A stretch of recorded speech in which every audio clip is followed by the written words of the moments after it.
much money. So much money on the line. And here we are in game number 2. This man is one game away from getting into that big money. In the top left position, the red Terran player from Team Liquid, the first Terran to really take a big hit on life. It is TaeJa.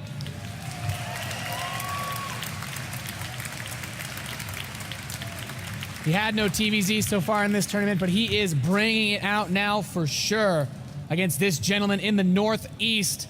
A monster in his own right, the blue Zerg from StarTail. It is life.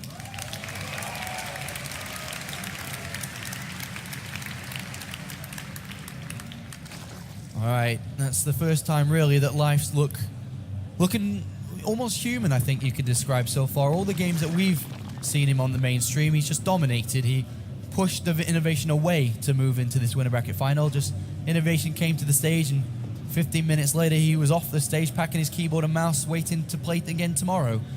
But here TaeJa is putting up a very, very strong fight against StarTail Life, and rightfully so. TaeJa's gone undefeated just like Life has. May not have showed as much of a dominance as Life has, considering Life's been on stage quite a lot these past few days. But who is going to move forward to the grand finals? Is it going to be that 16-year-old StarTail Life, or is it going to be Liquid TaeJa, who's already picked up 4 major tournaments this year? Could he get a 5th? 2 champions squaring off for a chance at another championship. A classic tale. So far in this game, TaeJa opting to open up with the Reaper again. Very standard, very similar to the last map. Life, Hatchery is on the way. Don't anticipate him to see him do anything other than take the gas and then get that spawning pool. Perhaps even with this drone moving out, maybe a fast third. But it looks like, I mean, Frost being a 4-player map, this is actually one of those maps where the Reaper was able to do a lot of damage versus the fast third. I think he's anticipating a command center first from TaeJa. He is. He absolutely is here, but that is not the build of choice from TaeJa. It again is a Reaper expand. Like we saw earlier when Innovation had this, didn't work too well against Life.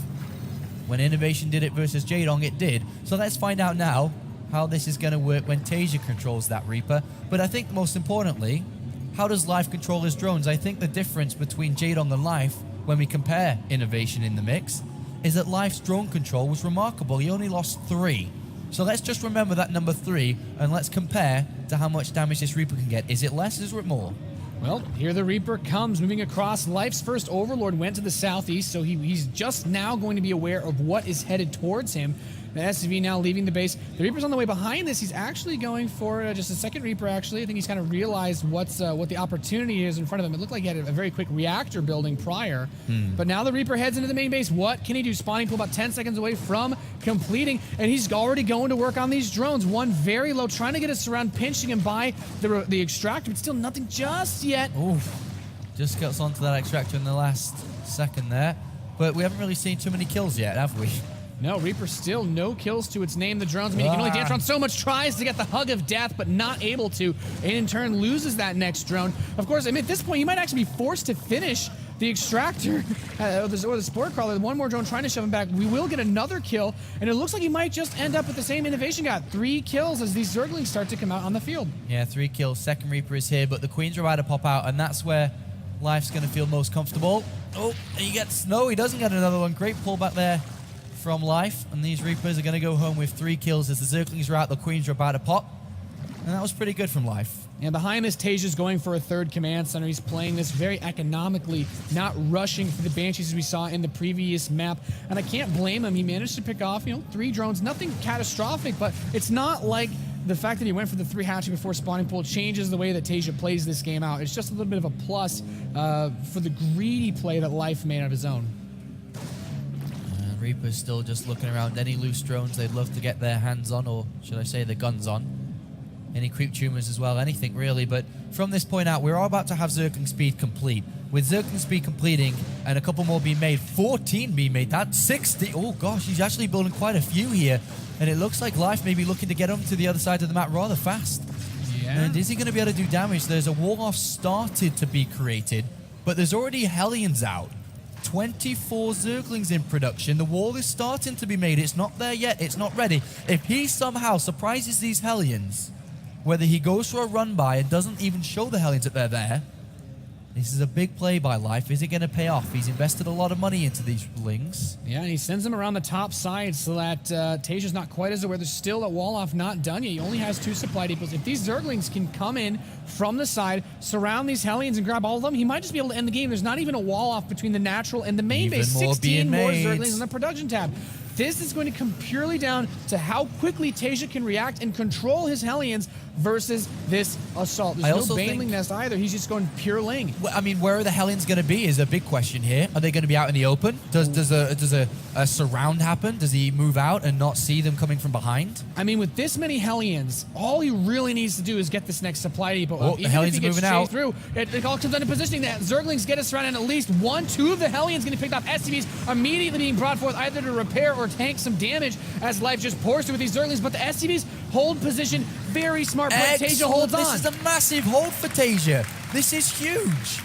There is so much money invested into this. Look at the SCV count to the drone count. 39 to 22. So much of his economy was thrown into those Zerglings. There's a 3rd command center down. There's double engineering base. Stim is almost done. That was a massive gamble by Life. A huge gamble. And very simply, like me when I tried to gamble, it didn't work. And now he's even further behind than he could have been. And just a regular game, he's so far behind now. And I like this. I like what TaeJa's done. He actually tries to put out just another 2 more Hellions before he switches that off for the barracks. Keeping his Hellion count nice and high could allow him to get this 3rd command center without too much trouble. Life is great at the harass and bringing the pressure, but he scans and sees Evo Chambers just starting. No lair. He recognizes he has this lead, and if he can hold on to this 3rd command center without taking any side swipes, I think TaeJa's in a fantastic spot moving forward with this game. You have to be very careful when you're TaeJa. Even though you're winning, you're leading this game, you have to be careful. We've seen what happened to Innovation when he took a lead and moved out and counterattacked and then almost just lost in an instant. TaeJa needs to kind of secure his lead. Play it defensive. Don't move out too early. Sit back. You've got 1-1 much faster than your opponent. You're going to have 2-2. You've got better tech. You've got a better economy. As long as he doesn't do anything too daring, he should be in good position. Look at this. Life's building even more Zerglings at this point. Still down to 46 drones. He's going up to 26 more, 28 more Zerglings. He's actually bringing the fight to TaeJa. TaeJa just needs to defend. Yeah, I feel like what he's hoping to do is just catch TaeJa exposed outside, make TaeJa underestimate the number of Zerglings, because when you look at Life's setup, you kind of imagine he can't really afford to put out these units if he wants to rebuild that economy. And you see Evolution Chambers, you think, okay, he's just going to try to play from behind, but that's not how Life likes to do this. He's got so many Lings on the field, 14, 16 more in production, Baneling Nest on the way. He already has 50 Zerglings on the map. He's not going to give up on trying to find a hole in TaeJa's setup. He's just going to go, by the looks of it, for just a massive Baneling bust from what he's actually shown as present with the units he's got out and the units coming. But TaeJa already has 2-2. Medivacs are out here, and he has a big drop, and this is just going to bring Life back, and this is going to delay an attack. Life's already there, but you can actually drop 1 Medivac on the high ground, 1 on the low ground. It's going to be very difficult to do that. Oh, a couple of Marines are caught out there. Well, he does actually manage to raise the depots. The Hellions are here in Life, not able to make that big counterattack that he wanted, trying to go to the 3rd base while these Hellions are distracted with the Zerglings outside the natural. And he's trying to get something, but a little bit of an attack on the refinery first. The SCVs look like they're actually going to make it out for the most part. Now remember that there is no layer. This is like just a big all-in, really coming from Life. He's just trying to throw a lot of money into this attack. Is it going to work? The supply isn't too different between the 2 players. TaeJa's identified what's going on. He is going to come back to try to defend. He's not really going to be able to mine from this 3rd base until he cleans out these Zerglings, but there's a lot more where they came from. There's going to be 1-1 upgrades on them as well, and there's going to be a lot of Banelings being morphed. 23 Banelings being morphed. Life usually is able to find a way back into a game that he was playing from behind in. Is this going to be another one of those games?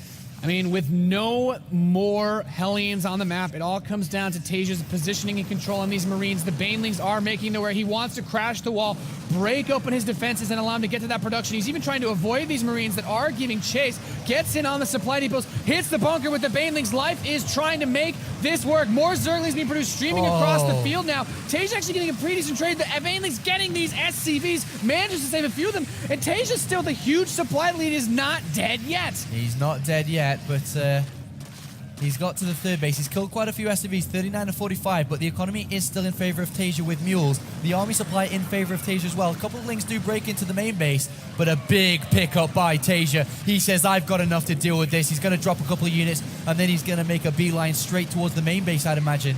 And this could be very difficult to deal with. There's the pickup again. So it's important to consider that TaeJa does not have that wall replaced just yet. Life could try to, he's just making more banelings. He could try to go for a secondary assault, but I feel like this is not quite like that game versus Innovation. He doesn't have Mutalisks. He The doesn't have anything to spread kill from the production Marines when they quite come as out the fast. Medivacs, watch this. They're going to be everything. How can he stop this? There's two attack upgrades on these. Yeah, these Marines they're super powered at this point. Only the 1-1, as you mentioned, for the Zerglings. And he's coming in. He's killing the Overlord. He's moving towards that main hatch. The Zerglings are bringing everything they've got. Without Baneling speed, these guys aren't even going to be a part of this fight. Everything dying for Life. Says, okay, leave the Marauder here, and just splits his Marines off creep.